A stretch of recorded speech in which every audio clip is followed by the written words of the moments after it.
Je bénirai l'Éternel en tout temps. Ses louanges seront toujours dans ma bouche. Oh, j'aime qu'on ait un problème.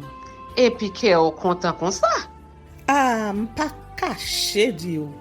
Depuis m'commence li Bible moi chaque jour, m'senti charge problème moi yo sorti sous dôme. Si c'est comme ça, moi pour aller couvrir acheter un Bible. Dégagez au marché. Mais en attendant, ou qu'attendez radio télévision d'espoir? Radio Vision d'Espoir. Oh, moi t'attendais une annonce comme ça, oui. Mais qui ça a te dit? Lecture de la Bible en un an. Une émission qui vous accompagne à la découverte des trésors cachés de la parole de Dieu sur Radio Télévision d'Espoir. Chaque jour de 11h à 11h30 du matin, excepté mercredi 5h30, 6h de l'après-midi, samedi 7h30, 8h du matin, avec les sœurs Chantal Saint-Hubert, Claude Louis Orisma. Et votre servante, Maudeline Maurice Hilaire.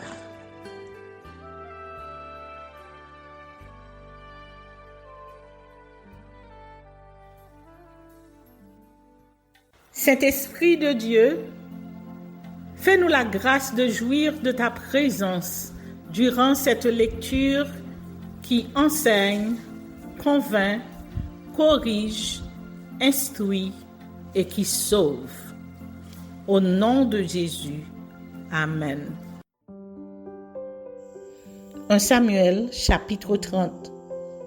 Siclag, pillé et incendié par les Amalécites battus par David. Lorsque David arriva le 3e jour à Siclag avec ses gens, les Amalécites avaient fait une invasion dans le Midi et à Siclag, ils avaient détruit et brûlé Siclag. Après avoir fait prisonnier les femmes et tous ceux qui s'y trouvaient, petits et grands, ils n'avaient tué personne, mais ils avaient tout emmené et s'étaient remis en route. David et ses gens arrivèrent à la ville, et voici, elle était brûlée, et leurs femmes, leurs fils et leurs filles étaient emmenés captifs. Alors David et le peuple qui était avec lui élevèrent la voix et pleurèrent, jusqu'à ce qu'ils n'eussent plus la force de pleurer. Les 2 femmes de David avaient été emmenées, Achinoam de Jizraël et Abigaël de Carmel, femme de Nabal. David fut dans une grande angoisse, car le peuple parlait de le lapider parce que tous avaient de l'amertume dans l'âme, chacun à cause de ses fils et de ses filles. Mais David reprit courage en s'appuyant sur l'Éternel, son Dieu. Il dit au sacrificateur Abiatar, fils d'Achimélec, « Apporte-moi donc l'éphod. » Abiatar apporta l'éphod à David. Et David consulta l'Éternel en disant, « Poursuivrai-je cette troupe? L'atteindrai-je? » L'Éternel lui répondit, « Poursuis, car tu atteindras et tu délivreras. » Et David se mit en marche, lui et les 600 hommes qui étaient avec lui. Ils arrivèrent au torrent de Bézor, où s'arrêtèrent ceux qui restaient en arrière. David continua la poursuite avec 400 hommes. David continua la poursuite avec 400 hommes. 200 hommes s'arrêtèrent, trop fatigués pour passer le torrent de Bézor. Ils trouvèrent dans les champs un homme égyptien qu'ils conduisirent auprès de David. Ils lui firent manger du pain et boire de l'eau. Et ils lui donnèrent un morceau d'une masse de figues sèches et 2 masses de raisins secs. Après qu'il eut mangé, les forces lui revinrent, car il n'avait point pris de nourriture et point bu d'eau depuis 3 jours et 3 nuits. David lui dit, « À qui es-tu et d'où es-tu » Il répondit, « Je suis un garçon égyptien, au service d'un homme amalécite Et voilà 3 jours que mon maître m'a abandonné parce que j'étais malade. Nous avons fait une invasion dans le midi des Kéréthiens, sur le territoire de Juda et au midi de Caleb, et nous avons brûlé Siklag. David lui dit, « Veux-tu me faire descendre vers cette troupe ?»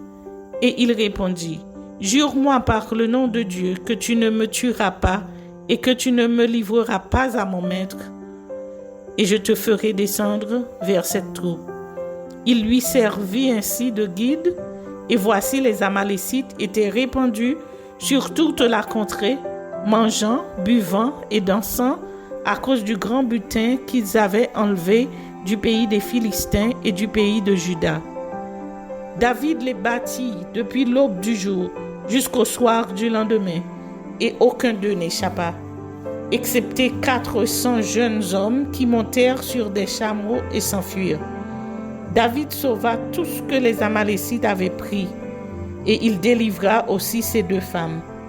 Il ne leur manqua personne, ni petit ni grand, ni fils ni fille, ni aucune chose du butin, ni rien de ce qu'on leur avait enlevé. David ramena tout.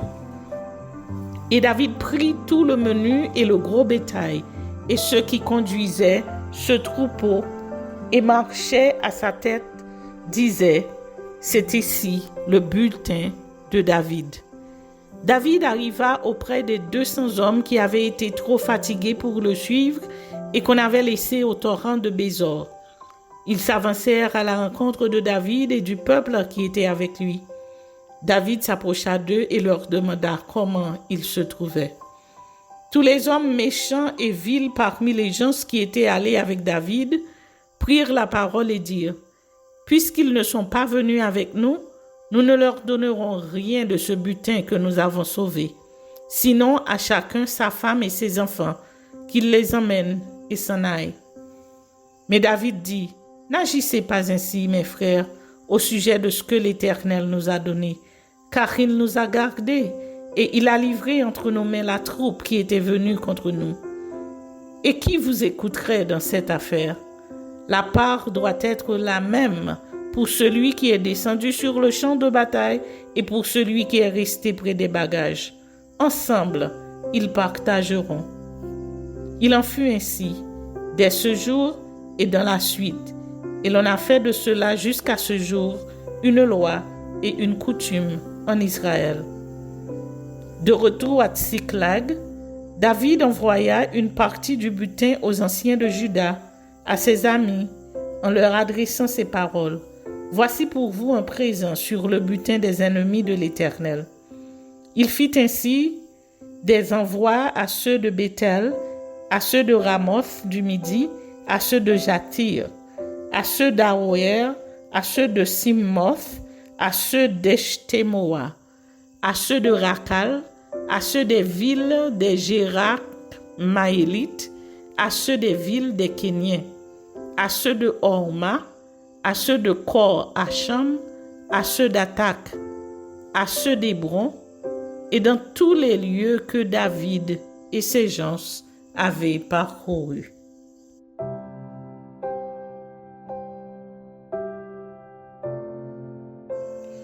1 Samuel, chapitre 31. Les Israélites vaincus par les Philistins, Saül et 3 de ses fils tués dans la bataille. Les Philistins livrèrent bataille à Israël, et les hommes d'Israël prirent la fuite devant les Philistins et tombèrent morts sur la montagne de Gilboa. Les Philistins poursuivirent Saül et ses fils et tuèrent Jonathan, Abinadab et Malkishua, fils de Saül. L'effort du combat porta sur Saül. Les archers l'atteignirent et le blessèrent grièvement. Saül dit alors à celui qui portait ses armes, « Tire ton épée et m'en transperce, de peur que ces incirconcis ne viennent me percer et me faire subir leurs outrages. » Celui qui portait ses armes ne voulut pas, car il était saisi de crainte. Et Saül prit son épée et se jeta dessus. Celui qui portait les armes de Saül, le voyant mort, se jeta aussi sur son épée et mourut avec lui. Ainsi périrent en même temps, dans cette journée, Saül et ses 3 fils, celui qui portait ses armes et tous ses gens. Ceux d'Israël qui étaient de ce côté de la vallée et de ce côté du Jourdain, ayant vu que les hommes d'Israël s'enfuyaient et que Saül et ses fils étaient morts, abandonnèrent leur ville pour prendre aussi la fuite, et les Philistins allèrent s'y établir. Le lendemain, les Philistins vinrent pour dépouiller les morts, et ils trouvèrent Saül et ses 3 fils tombés sur la montagne de Gilboa. Ils coupèrent la tête de Saül et enlevèrent ses armes. Puis ils firent annoncer ces bonnes nouvelles par tout le pays des Philistins, dans les maisons de leurs idoles et parmi le peuple. Ils mirent les armes de Saül dans la maison des Astartés et ils attachèrent son cadavre sur les murs de Beth-Shan.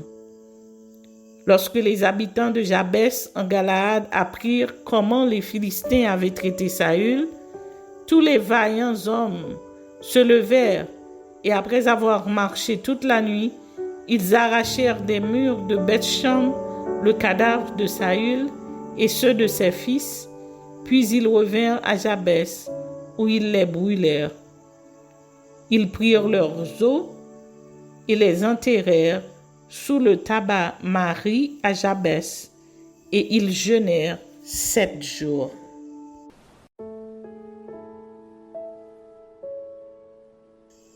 Introduction au second livre de Samuel. Le deuxième livre de Samuel fait suite au premier. Il raconte le règne de David, roi d'Israël. D'abord, le roi David entonna un cantique funèbre sur la mort de son ennemi Saül et de son ami Jonathan. Il devint ensuite roi de Juda pendant qu'un des fils de Saül, Ish-Bosheth, était roi d'Israël. Une guerre civile éclata et se solda par l'assassinat de ce dernier. David devint alors roi sur toutes les tribus avec résidence à Jérusalem. La cession de David au pouvoir se passa sur fond d'intrigues politiques. Abner, cousin de Saül et général en chef de son armée, installa d'abord sur le trône un fils de ce dernier au curieux nom d'Ish-Bosheth. Entre-temps, Akish, le prince philistin de Gath, utilisait David contre la maison de Saül. Ensuite, David fit transporter l'arche à Jérusalem. Il projeta de bâtir un temple à l'Éternel qui s'y opposa et lui promit une royauté perpétuelle. Ce roi guerrier dut combattre successivement les Philistins, les Moabites, les Édonites, les Harmonites et leurs alliés. David, resté à Jérusalem, enleva Bathsheba, femme du vaillant soldat Uri, tué par la suite sur ordre royal. Malgré la repentance de David, son adultère ouvrit les portes à plusieurs péchés dans sa famille. L'inceste, le fratricide, les intrigues de succession, la révolte filiale, le coup d'État, la prise du pouvoir, la guerre civile. De retour à Jérusalem, David, humilié, continua à essuyer l'affront des ennemis de l'extérieur tels que Sheba, la Benjamite, le vengeur Joab. Il fit aussi face à une famine de 3 ans et à la guerre contre les Philistins. Enfin, au crépuscule de sa vie, le roi David exécuta un cantique de délivrance et prononça ces dernières paroles. Ce livre se termine par une liste de vaillants hommes de David et par une peste causée par un certain recensement général sur ordre royal. 2 Samuel présente sans complaisance la vie d'une autorité, le bien-aimé de l'Éternel, le roi David. Ce livre nous montre la puissance, la gloire et la grandeur de David et présente aussi ses faiblesses personnelles, familiales et nationales. Malgré une royauté tourmentée, David reçoit de Dieu, par son prophète Nathan, la promesse d'avoir toujours un descendant comme roi après lui.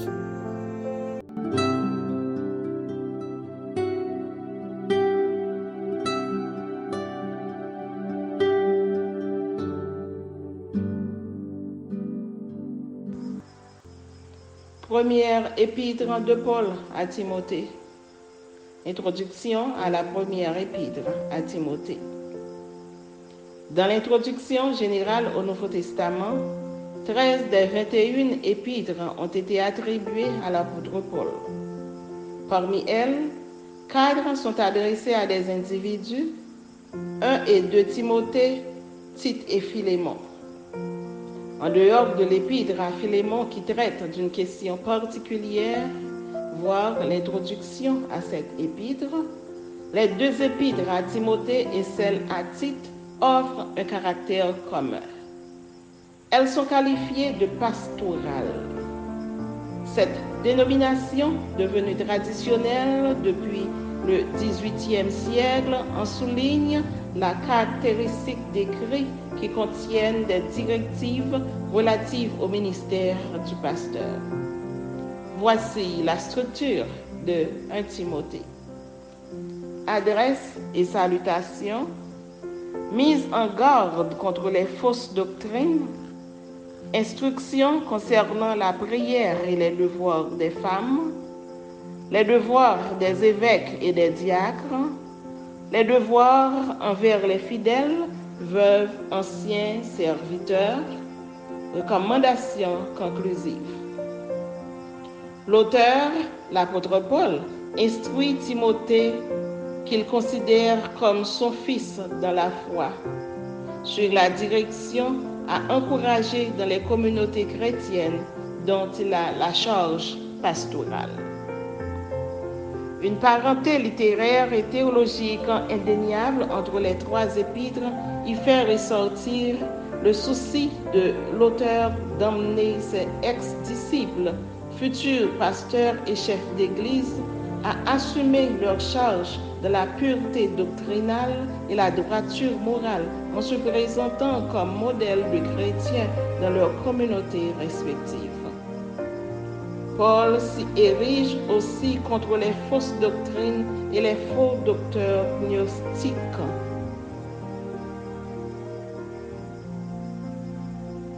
Timothée est né à Lystre, en Asie mineure, de père grec, mais païen, et de mère juive, mais chrétienne. Il choisit la voie de sa mère, et les chrétiens de Lystre rendaient de lui un bon témoignage.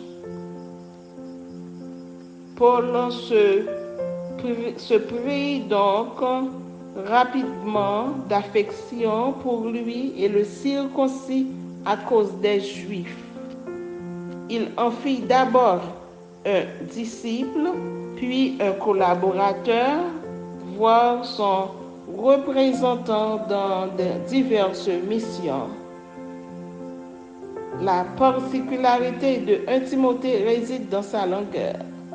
6 chapitres, 4 pour 2 Timothée et 3 pour Tite. Comme ses proches, elle traite des problèmes de communauté en général liés au ministère pastoral. Toutefois, elles se distinguent l'une de l'autre, ce qui justifie leur présence dans le Nouveau Testament. 1 Timothée comporte des consignes adressées à un pasteur et relatives à la conduite à tenir dans une communauté menacée par des fausses doctrines et leurs propagateurs. De là, les rôles que doivent jouer les différents protagonistes de l'Église, les apôtres et leurs délégués, évêques, anciens ou surveillants, les diacres, les presbytres, déclarent ces choses et enseigne-les. Que personne ne méprise ta jeunesse, mais sois un modèle pour les fidèles, en parole, en conduite, en amour, en foi, en pureté. La question de l'auteur de cette épître et des autres pastorales se pose.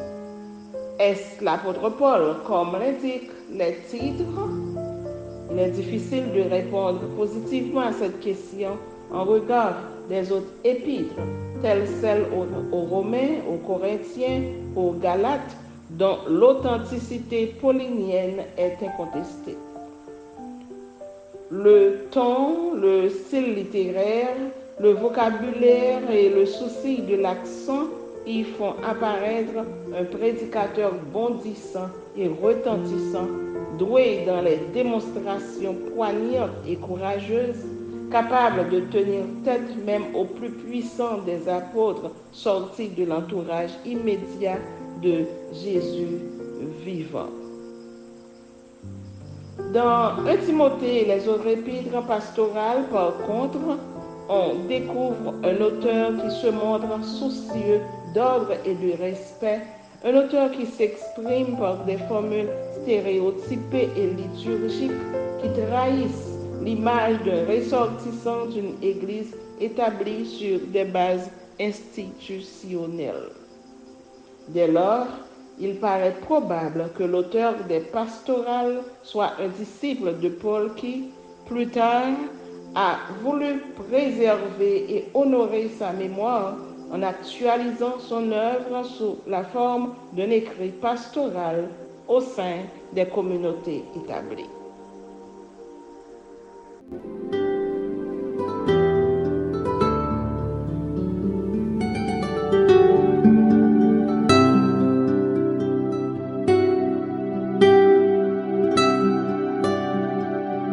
Merci Seigneur de nous donner le discernement dans la lecture de ta parole, que nous y prêtions attention afin d'appliquer notre cœur à la sagesse.